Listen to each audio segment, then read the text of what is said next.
The global economy continues to recover from the pandemic and Russia's invasion of Ukraine, showing remarkable resilience, yet growth remains slow and uneven. The global economy is limping along, not sprinting. Under our baseline forecast, growth will slow from 3.5% last year to 3% this year and 2.9% next year, a 0.1 percentage point downgrade for 2024. This remains well below historical averages. Important divergences are appearing. The slowdown is more pronounced in advanced economies than in emerging markets and developing economies. Among advanced economies, the US has been revised up with resilient consumption and investment, while the euro area has been revised down as tighter monetary policy and the energy crisis took a toll.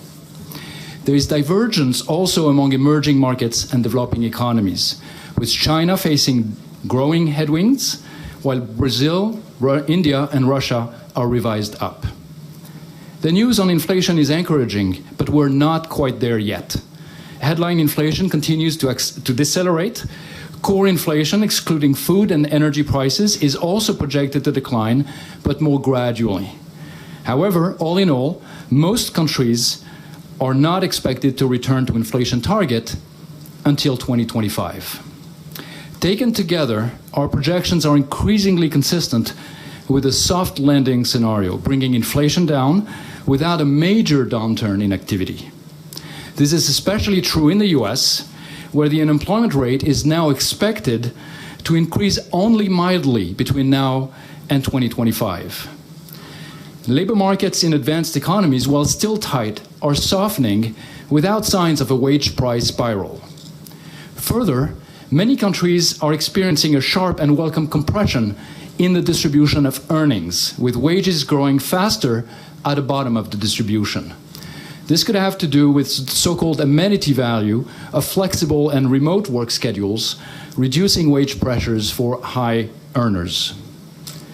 While some of the extreme risks have moderated since April, the balance remains tilted to the downside. First, the real estate crisis is deepening in China. Restoring confidence requires prompt action to restructure property developers, preserve financial stability, and address strained local public finances. The policy challenge is complex, but if well executed, it will enable China's economy to pivot away from a real estate credit-driven model of growth. Second, commodity prices could become more volatile with increasing climate and geopolitical shocks. This would represent a serious risk to the disinflation strategy. Between June and September, oil prices have increased by about 27% on the back of extended supply cuts from OPEC plus countries, before falling back more recently by about 8%. Food prices remain elevated and could be disrupted further by an escalation of the war in Ukraine.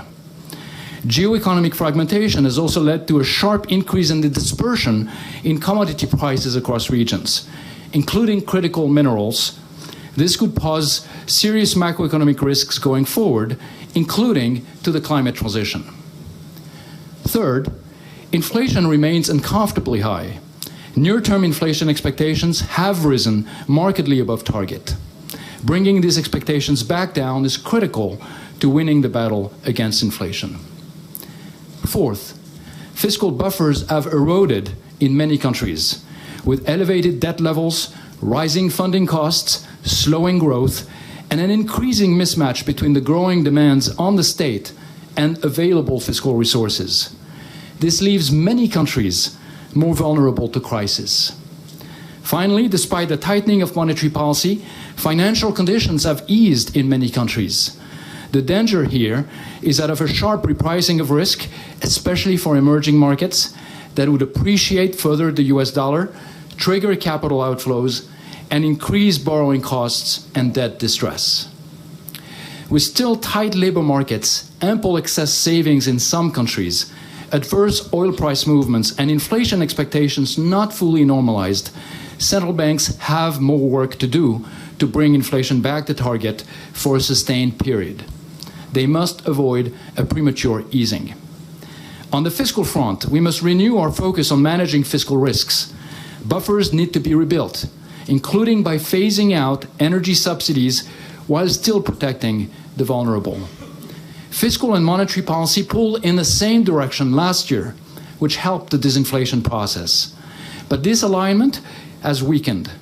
Most worrying is the case of the United States, where fiscal deficits have deteriorated substantially in 2023. Fiscal policy in the US should not be procyclical, even less so at this stage of the inflation cycle. We should also return our focus to the medium term. Here, the picture is becoming darker.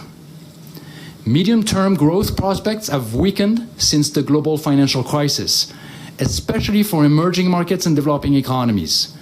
The implications for these countries are profound. A much slower convergence towards the living standards of advanced economies, reduced fiscal space, increased debt vulnerabilities and exposure to shocks, and diminished opportunities to overcome the scarring from the pandemic and the war. With lower growth, higher interest rates, and reduced fiscal space, structural reforms of the right kind at the right time become key. Higher long-term growth can be achieved through a careful sequence of reforms, especially those focused on governance, business regulations, and the external sector. These first-generation reforms help unlock growth and make subsequent reforms, whether to credit markets or labor markets, or for the green transition, much more effective.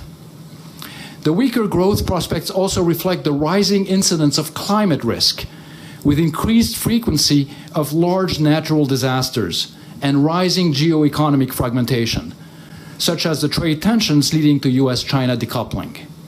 While some countries may benefit in the short term, in the medium term, all lose. Multilateral cooperation can help reverse some of these headwinds for the world economy. First, countries should avoid implementing policies that contravene World Trade Organization's rule and distort international trade. Second, countries should safeguard the flow of critical minerals as well as that of agricultural commodities. Such green corridors would help reduce volatility, food insecurity, and accelerate the green transition. All countries should aim to limit geoeconomic fragmentation that prevents joint progress towards a shared global prosperity.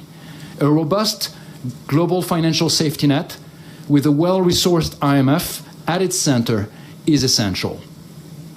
Lastly, we are now back on the African continent for the first time in 50 years.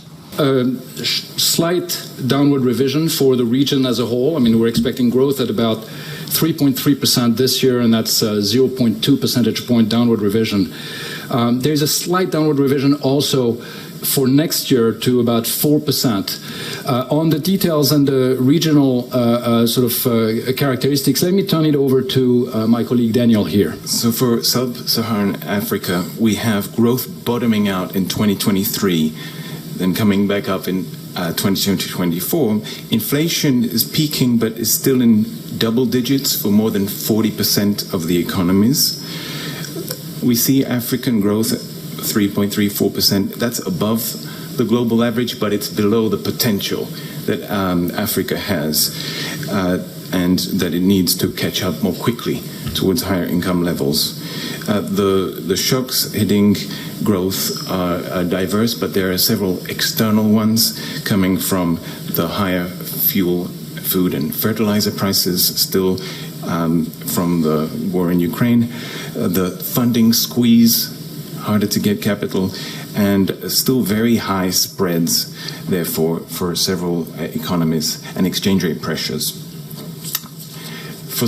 For Nigeria, in particular, we have a growth forecast that goes from 3.3% this year to 2.9% next year, before going up to 3.1% in 2024. There's a downward revision for this year. Partly this is because of the demonetization, the high inflation, the shocks to agriculture and hydrocarbon output. That's coming on top of those external headwinds. I would also add that President Tinubu has moved quickly with important reforms, including ending the fuel subsidies and unifying the official exchange rate. We welcome these initial bold reforms, because we see them as paving the way towards stronger and inclusive growth.